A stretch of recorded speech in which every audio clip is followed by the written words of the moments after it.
when my daughter was, when she was 4 or 5, she asked me a very similar question that you said. She said, "Daddy, am I living a dream or is this reality?" So then I asked her, I said, "So you tell me." So she said, "Is it, is the world that I live in, is it my dream or is it imagination or is it reality?" So I asked her, "You tell me." And she said, "It's both. It's my imagination and it's reality, both." But this question persists. Am I living a dream or is this reality? And I'm actually very afraid, because it's such a subtle question, I'm afraid that as she grows, they'll take that question away from her in the way they educate her. So let's talk about childhood and education. And in the school, the Isha school, tell me, is that an issue, what you're trying to do here? Essentially, education is basically about enlarging the horizons of human perception. But unfortunately today, slowly education has shifted into a mode where people believe is about enforcing information, heaps of information. Information is useful, is it's useful in a certain way, but it's not going to make your life. It'll earn you a living. So right now, most of the education on the planet has become essentially a means to earn a living, not to enlarge your horizons. So here at Isha Home School, education is about enlarging your horizons. So this is not about giving them ready-made answers as information. This is to have an active intelligence which constantly searches and seeks and looks at everything in every possible way. Above all, to know the joy of wondering about life, not having ready-made answers for everything. Ready-made answers are religion. It's not life. And so the question everybody's going to ask you is, in this highly competitive world, are you saying that they'll come out non-competitive, or they will have such awareness that they'll become even more, their ability to deal with this world will be more precise? See, when you're competitive, suppose you and me are walking and you're in competition with me, you will either get to walk slightly faster than me or probably less than me and feel depressed about it. If you walk little faster than me, you are going to be thinking you've reached the peak of your life. If you fall behind me, you'll feel depressed that you can't walk as fast as me. But if you're not in competition with myself, you would explore the possibilities of what you could do, and maybe we don't know you could fly. I can walk fast, maybe you could fly, but you will miss out the possibility of flying because you're in competition with me. All you want to do is take few steps more than me. So the very human potential is distorted because people are in competition. Right now people believe that you will not propel yourself to your fullest if you're not in competition, which is a very false idea. It's a very, very false idea. We have cultivated that in societies, that you believe you will not reach your full potential unless you're in competition, not at all true. Actually, only when a human being is in a very extended periods of joyfulness, blissfulness, he will stretch himself to the limits and do what he could do to the fullest. When he's in competition, when he's in fear of failure, he will only do little better than somebody else. So the human genius is completely missing today. You're destroying the human genius through the process of education, teaching competition. It's all about getting 2 marks more than the one who's sitting next to you. And in this mode of competition, only one can win, all others are losers. Isn't it? It's a horrible way to create a society. What I'm saying is the gardener in this school is as important for us as the headmistress of the school. So that's what the children are constantly perceiving. We are not saying these things as philosophies, but that's the atmosphere that is set. The one who cleans the place, one who cooks for us, is as important as the teacher who teaches you science or literature or runs the school, or me who visits once in a way to give them a different perspective of the whole thing. See, one of the school kids came to me, he was only 12 years of age, he's a brilliant boy. He wrote me a 4-page letter. His language, his articulation of his thoughts, and the kind of things that he said in the letter just amazed me. I couldn't believe A 12-year-old child, his letter is like a document. I said, my God, this boy is here. I said, I want to meet him. So it is a big thing for them to earn a appointment with me because generally I'm not available, my time is so scarce, I'm spread so thin. So I said, I want to meet the boy, so we gave him an appointment. So he came, sat in front of me. He said, Sadhguru, I want to know the truth of life. I don't want to waste my life doing simple things like I don't want to waste my life like my parents. I said, stop, don't talk about that now. If parents wasted their life, that means your existence is a waste. Only because they did those stupid things that you think are stupid, you exist. So let's get the things in proper perspective. Right now there is a Dhyanalinga temple here. Tomorrow morning, without any explanation, if I just close it, if I don't open it at 6 o'clock in the morning, all the people, thousands of them will come, look and see, oh, temple is closed, why? Sadhguru closed it, oh, he must have some higher purpose. They will wait for 1 or 2 hours, oh, he's not opening, they'll go about their work. Every day they'll come, wait and go. Suppose I close the kitchen without any explanation. If I close the kitchen, they'll come for lunch at 10 o'clock in the morning and they will see, oh, it's closed it. Oh, Sadhguru has closed the kitchen, no food today means something really spiritual is going to happen. He's going to give us something today. Maybe there's a great party in the evening. Evening you come, again it's closed. Tomorrow again it's closed. Next day if it's again closed, you'll forget to be spirituality, you'll start a revolution in the ashram. Yes? Right. Suppose without any explanation, I shut down all the toilets in the ashram. Within 2 hours there'll be a revolution. So I asked him, tell me which is more important, temple or toilet? He said, that's it. Once you put one above the other, you are not going to know anything in this world. Your whole perspective is distorted. So that is the basis of competition, trying to put one above the other. Once you make one thing bigger than the other, one thing small, one thing big, one thing high, one thing low, one thing divine, another thing filthy, then you miss the whole point of existence. So the essence of education is to enhance your perception in such a way that you are able to perceive a blade of grass being as important as the coconut tree. Is not less important, it's different, that's all. So everything that is every difference that you find in the world, if you make it into a discriminatory process, that is what you're suffering a prejudiced world. Every difference, whether between races or nations or languages and cultures and even gender, every difference we have made it a discriminatory process. And that has been our mode of education also, unfortunately. So here at home school, the most important part of education here is not taught. It is a constant demonstration. All the teachers are dedicated people, they're all volunteers, hugely educated, but they're all here to volunteer their full time, their life they're volunteering to make this happen for the children. So the key element of the school is the way everybody moves, the way everybody sits and stands and eats and does everything. Education, you have to follow some system, we are following ICSE. But the most important thing is the atmosphere, the ambience, the way it is. One thing you will see is the strength of the children, the mental strength of the child here is phenomenal. Today that is one thing that's missing in the urban schools, they're all becoming flaky. Competition will make them determined and focused in one way, at the same time make them fearful of failure, fearful of, being less than somebody else. Here you'll see they don't have that at all in them. Every one of them is a king by himself.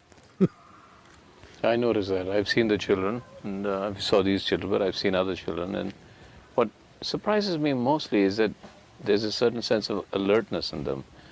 When I go back to urban areas, anywhere in the world, you see children walking to school, and there's that sense of lack of purpose, I guess.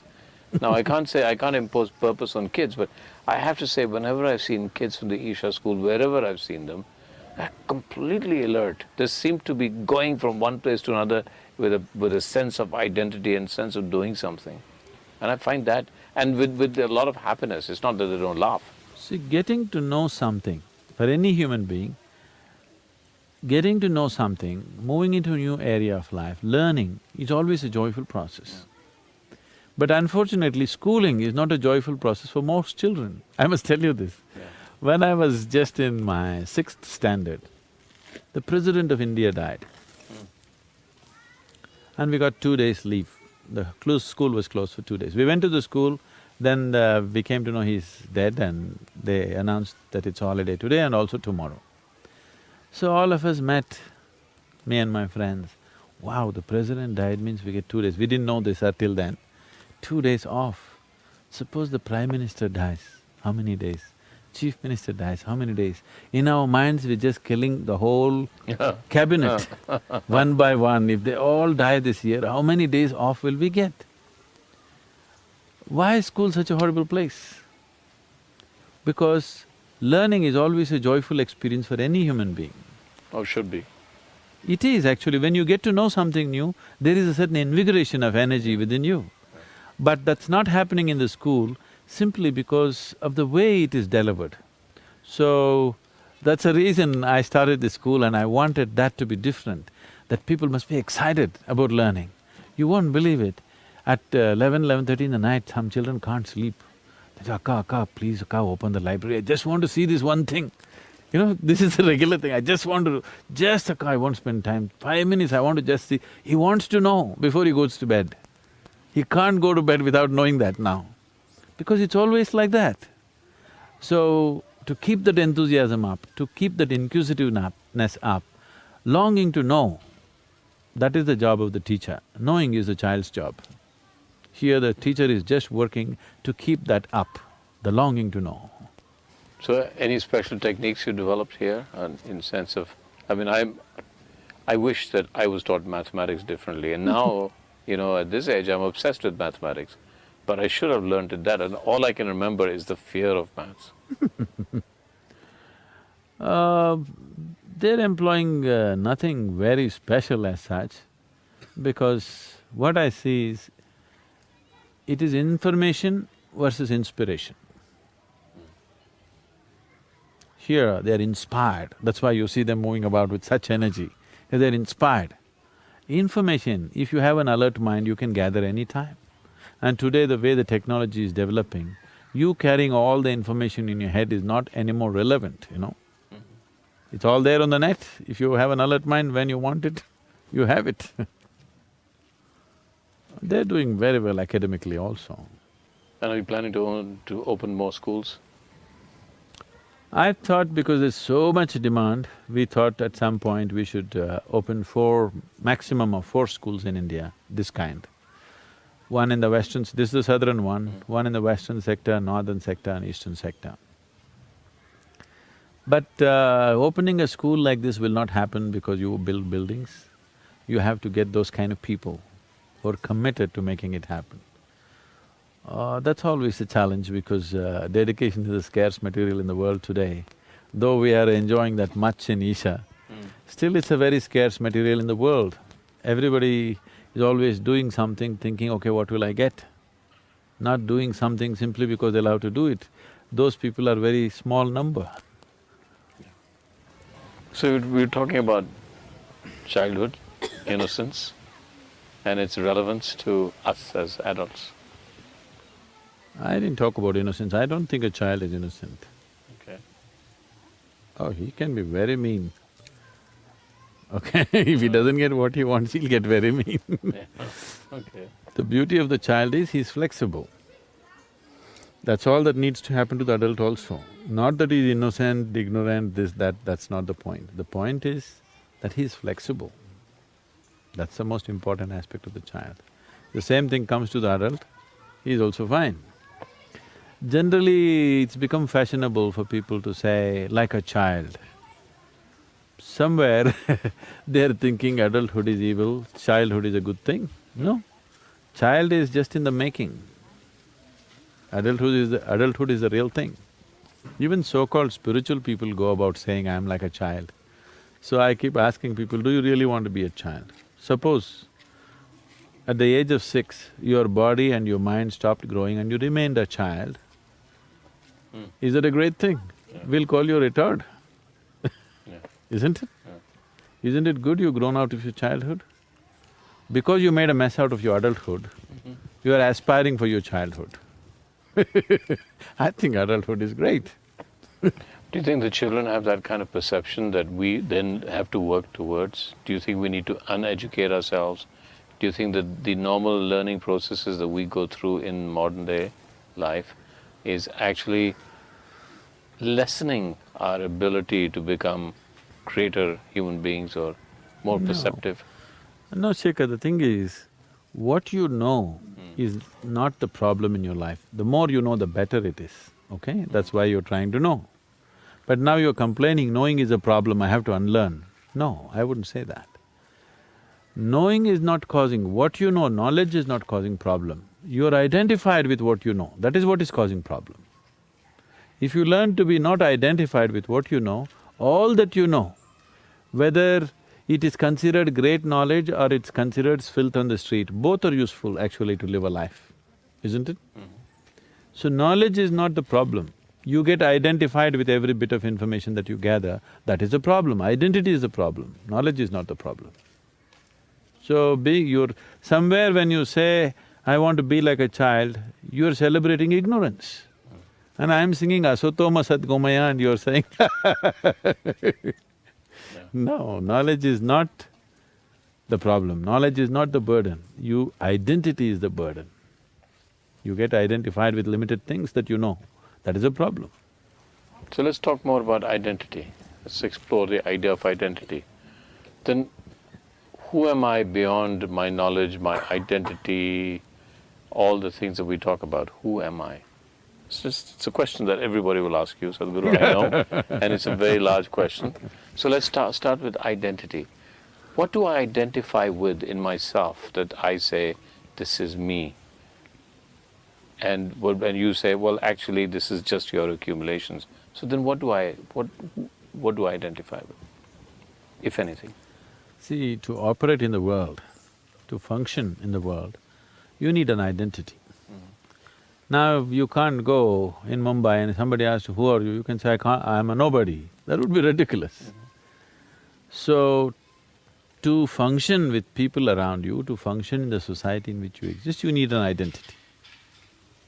This shaker will not do, because there may be too many shakers, you need a kapoor attached to it.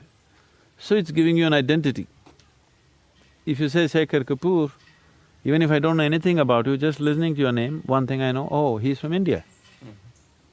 Okay? You may not be identified as an Indian, but I know you're obviously of Indian origin. Listening to Kapoor, I think, okay, he must be somewhere in this region of India. So, it gives certain access, ability to function with each other, so we have certain cultural identities. So in that sense, identity is perfectly fine. But if you believe I'm that, then you're in a mess. It limits you in a huge way. If you believe I am a Kapoor, then you are in trouble because your identity limits you. Because the very way the human mind works is, your mind works always around your identity.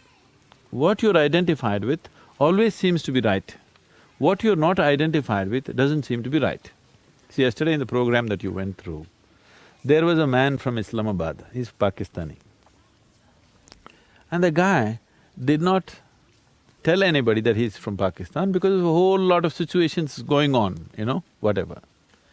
Yesterday night he came and told me, I am from Pakistan. I said, that's great, I truly appreciate that you came here. You should have told everybody. People would have reached out to you like anything in this country. But in his mind, he thought this identity could be a problem. So being an Indian and a Pakistani is essentially a political identity which just popped up 50-60 years ago, okay? Before that, there was no such thing. Suddenly we became this. Where did this come from? We invented it, right? Somebody drew an artificial line and said, those who fall this side are Indians, those who fall that side are Pakistanis. And just see how much trouble, because you're identified with that. Now, having an identity for practical purposes of operation in the world is one thing, but having an identity to make yourself into something within yourself is a different thing. You're trying to build your essential nature with your identity, that's a big mess. That means you will not be a being, you will not be a human being, you will just be a thing, an idea, a thought, an opinion, or a bundle of prejudices which go with that identity. Every identity is a prejudice. The moment you are identified as an Indian, everything Indian seems to be nice to you. Something else which is against the Indian is also against you. It's not a thing that you have to think, it just works like that within you. And that would apply to, so I'm Shekhar Kapoor, that's my name, I'm a father, I'm a filmmaker, all of that is identity. Yes. So all of that, so I understand, so how do you go beyond identity? Because that's what we've Now known. you want to function in Bollywood, you have people… it's better people know that you're a filmmaker, otherwise nobody will ask you to make a film. Yeah. So there, to work in the world, it's necessary. But if you believe, I am a filmmaker and that's what I am, I think it hugely cripples you, because your mind will work only around that. The deeper your experience of life, the better filmmaker you would be for sure, isn't it? The better anything you would be for sure, isn't it? Now there is a school teacher teaching 6-year-olds, but that person, how deep that person's experience of life is, that better a teacher he or she is, isn't it so? How deep my experience of life is, that better a guru I am, isn't it so? Isn't that true with filmmaking? Yeah. But the depth of your experience will be crippled the moment you identify yourself with something. You can deepen your experience only if you're wide open to everything, isn't it? I agree. So, who am I? I come back, kick back, I keep saying. Now you're asking me who you are, this is a problem. Yeah. Who am I if I'm… If you ask me who I am, Yeah. is different. If you go to anybody and say, who am I? That's… then they'll take you to psychiatric ward. All right, I'll risk that. I'll risk that. Who am I? So right now, the human condition is such that without knowing anything about the nature of his existence, he is trying to make a living. Without knowing anything about what this is, he is trying to somehow pass through the world. Obviously, it is going to be very accidental, isn't it? So when a person is going through his whole life in an accidental manner, he being in a great sense of anxiety, fear, struggle is very natural. And now we are going about describing life, life is struggle. Life is not struggle. If you are blind, walking from here to there also is a struggle. If your eyes are open, joyfully you can walk through. So life has become a struggle because there is no clarity of perception as to what is me, what is the world, what is the nature of this existence, there is no perception. So if I tell you, you are a human being, it satisfies you, but if you think a little more, it doesn't work. If I tell you, you are Atman, you are a soul, it satisfies you. If you think a little more, even that doesn't work. So whatever I'm going to tell you is not going to work. So only if your perception takes you there, because only what you perceive you know. What somebody else tells you is only a story. It may be a true story, but still a story, isn't it? Stories will entertain you, stories may inspire you, stories may solace you, but stories will never be a solution in your life. Stories will never realize you, isn't it? So there's no alternative to working hard towards perception? No, again, working hard, why should you work hard to become yourself? If you want to become something else, you have to work hard. To be yourself, why should you work hard? There's no working hard, anyway you're that. Enlightenment is not an achievement, it is just a realization. When we use… see, this must be very, very clear. This is a realization. We say self-realization, God realization. When we say realization, it simply means you only perceived what is already there. You didn't invent something, you didn't create something, you didn't attain something. What was already there, you just realized. Yes? So it is a realization, it is not an attainment. Then why is it so difficult? I mean, what you're saying is very simple, it's there, everything is creation. Why is So why is it so difficult? It is not difficult. It is just that it's in a different direction. Right now, Your whole perception of life is through the sense perception, yes? Seeing, hearing, smelling, tasting, touching. Sense organs in the very nature of things are outward bound because they are essentially created for your survival. You can see what is around you, you cannot roll your eyeballs inside and scan yourself. You can hear this, so much activity in the body, can you hear that? No. Even if something as small as an ant crawls upon this hand, you can feel it. So much blood flowing, can you feel it? No. So in the very nature of things, your perception is right now outward bound. But the basis of your experience is all inside of you. See, right now, you see me, you think, you believe you see me sitting here, but it's not true. Actually, in your experience, you are seeing me within yourself. Light is falling upon this, reflecting, going through your lenses, inverted image in the retina. The whole experience is inside, isn't it? You hear me within you see me within you see the whole world inside of yourself, the way it's projected. Everybody is a filmmaker, actually. Okay. Isn't it? Yeah. They're projecting the world inside, the way it's projected. The same world may not be projected the same way as it is being projected within you, within the experience of an insect which is sitting there. In the bird, it is different. In the dog, it's… dogs don't see the color. If you wear all the colorful clothes and come, they just stare at you because you're all black and white.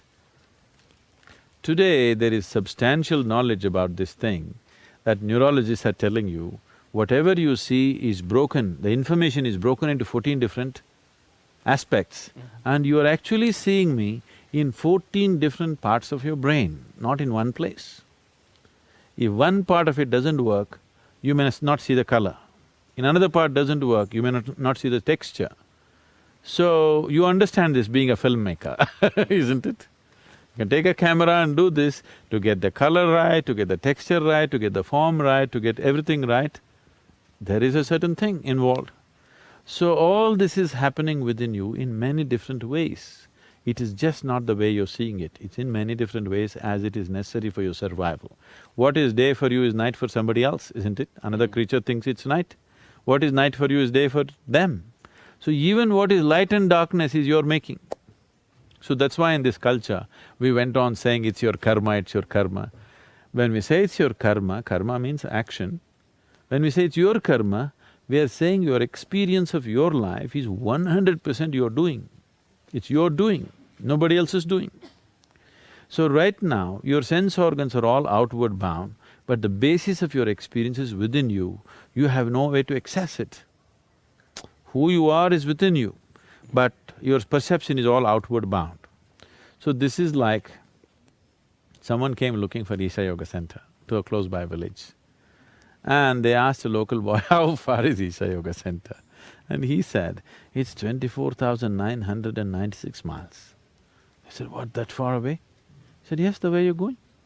If you turn around, it's only 4 miles. So right now it seems difficult because you are facing west and wanting to watch the sunrise. It's a very difficult thing. If you turn around, it's a very simple thing. So this turning around to look inward, the necessary basis has not been created in the society today. There was a time when spiritual process was the main thing in this society, in this culture. At that time, any number of realized beings. Realized being was not a rarity in this culture. People had sages and saints just about anywhere, isn't it? Because there was necessary infrastructure. At that time, in a village, there would be only one person who could read. I remember this when I had a farm in Karnataka. There's only one person who can read in the village. Everybody gets their personal letters for him to read, A wife wants to read a letter that her husband has written. A postcard comes. She goes to this man and he has to read. So he reads and interprets it in a million ways that he knows. So, just literacy was a rare thing because the necessary infrastructure was not there. And it looked like one strange mystical thing that somebody is able to look at the postcard and say all these things look like a great mystical thing. Right now, that's exactly what you're talking. Why is it so difficult? It's not difficult because we did not maintain that infrastructure of inward looking in the society. You did not cultivate that right from your childhood. Now it looks like a faraway thing. Suppose you did not know how to read and write. If you look at a book and somebody looks at a book and saying all these things, would look like a mystical process, isn't it? Okay. We haven't invested in that direction.